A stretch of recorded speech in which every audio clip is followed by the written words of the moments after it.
নমস্কাৰ কৃষক মণ্ডল Biswanath agri farm channel আপোনাক পুনৰবাৰলৈ স্বাগতম জনাইছোঁ। মই এতিয়া বৰ্তমান আছোঁ মোৰ বগৰী খেতিখনত, মানে বগৰী বাৰীখনত। আৰু বগৰীৰ এতিয়া অৱস্থা কেনে আছে, কি আছে, কেনেকুৱা ধৰণৰ ফলন হৈছে, তাৰ এটা চমু ভিডিঅ' মই আপোনালোকৰ আগলৈ প্ৰেৰণ কৰিবলৈ চেষ্টা কৰিছোঁ। এই ভিডিঅ'টিৰ মাধ্যমেদি আপোনালোকে দুটা কথা শিকিব পাৰিব। মোৰ সূক্ষ্ম অভিজ্ঞতা যিটো আছে বগৰী খেতিৰ ওপৰত, সেইটো মই আপোনালোকৰ ওচৰত উপস্থাপন কৰিবলৈ চেষ্টা কৰিছোঁ।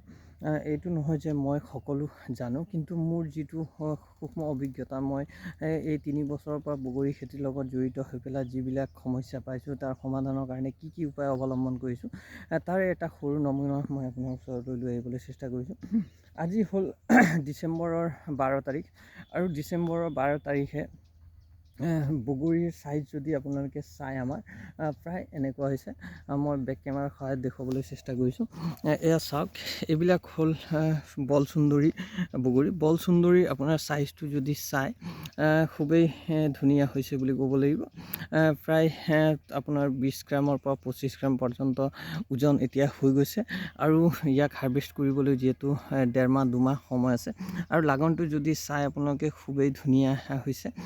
কিছুমান সমস্যা সময়ে সময়ে আহি পৰে বগৰী খেতিত, যেনে এই সমস্যাটো চাওক, বগৰীৰ কলিবোৰ হালধীয়া হৈ পৰা এটা সমস্যা দেখা যায়। এই সমস্যা আপোনাৰ 3-4টা কাৰণত হ'ব পাৰে। এটা হ'ব পাৰে আপোনাৰ পানীৰ অভাৱত, মানে যদি আপোনাৰ বাৰীখন বেছি শুকাই যায়, ড্ৰাই হৈ যায়, পানীৰ যোগানৰ ব্যৱস্থা আপুনি কৰিব নোৱাৰে, তেতিয়া কলিবোৰ শুকাই যোৱাৰ এটা সম্ভাৱনা থাকে। আৰু 2 নম্বৰ হ'ল প্ৰতিকূল বতৰৰ কাৰণে। বতৰ যদি প্ৰতিকূল নহয়, আপোনাৰ টেম্পাৰেচাৰ আপ ডাউন কৰি থাকে, ঘপকৈ এতিয়া গৰম দিনৰ পৰা যেতিয়া ঠাণ্ডা দিন আহি যায়, বা ঠাণ্ডাৰ পৰা যেতিয়া গৰম পৰি যায়, তেতিয়া ফাংগাছৰ এফেক্ট হয়। ফাংগাছৰ এফেক্টৰ হোৱাৰ কাৰণে কলিবোৰ মানে বেয়া হৈ যোৱা এটা সমস্যা দেখা যায়। আৰু 3 নম্বৰতে হ'ল আপোনাৰ ডেফিচিয়েঞ্চি, নিউট্ৰিচন ডেফিচিয়েঞ্চি। বিশেষ কৰি পটেছিয়াম ডেফিচিয়েঞ্চি দেখা যায়, পটাছৰ ডেফিচিয়েঞ্চি, আৰু মাইক্ৰ'নিউট্ৰিয়েণ্টৰো ডেফিচিয়েঞ্চি দেখা যায়। আৰু 4 নম্বৰত হ'ল আপোনাৰ কীটৰ সংক্ৰমণ। কীটৰ সংক্ৰমণ হ'লে আপোনাৰ তেনেধৰণৰ সমস্যা হ'ব পাৰে। এইবিলাক পৰিত্ৰাণ পাবৰ কাৰণে আপোনালোকে বগৰী খেতিত মাজে সময়ে ফাংগিচাইড, প্ৰতি 15 দিনৰ মূৰে মূৰে এবাৰ ফাংগিচাইডত আপোনালোকে ৰিডোমিল গোল্ড, এমিষ্টাৰ টপ, এণ্ট্ৰাকল, তেনেধৰণৰ ফাংগিচাইড ল'ব পাৰে, বা বেভিষ্টিন। আপোনালোকে ক্ৰমান্বয়ে ধৰক, প্ৰথম পৰ্যায়ত যদি আপুনি বেভিষ্টিন দিছিলে, পিছৰ পৰ্যায়ত আপুনি এণ্ট্ৰাকল দিব পাৰে, এণ্ট্ৰাকলৰ পিছত ৰিডোমিল গোল্ড দিব পাৰে, তাৰপিছত আপুনি এমিষ্টাৰ টপ দিব পাৰে।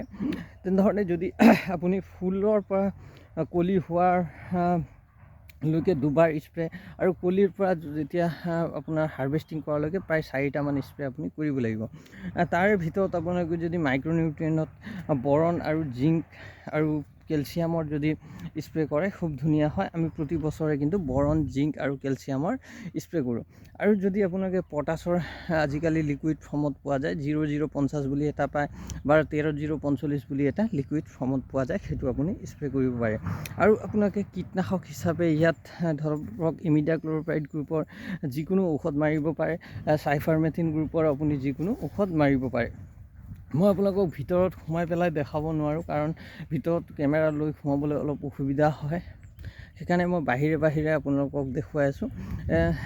চাওক, প্ৰতিটো গছতে আমাৰ ফলন যথেষ্ট পৰিমাণে হৈছে বুলি ক'ব লাগিব। বিভিন্ন ভেৰাইটিতে আমাৰ বগৰী আছে। এইটো যিটো হ'ল, এইটো হ'ল আপোনাৰ কাশ্মীৰী আপেল বগৰী। কাশ্মীৰ আপেল বগৰীৰ লগতে আছে বল সুন্দৰী বা ভাৰত সুন্দৰী। আপোনালোকে জানে যে মই বিভিন্ন জাতৰ বগৰীৰ খেতি কৰি আছোঁ, আৰু প্ৰতি বছৰে নতুন নতুন অভিজ্ঞতা লৈ আছোঁ।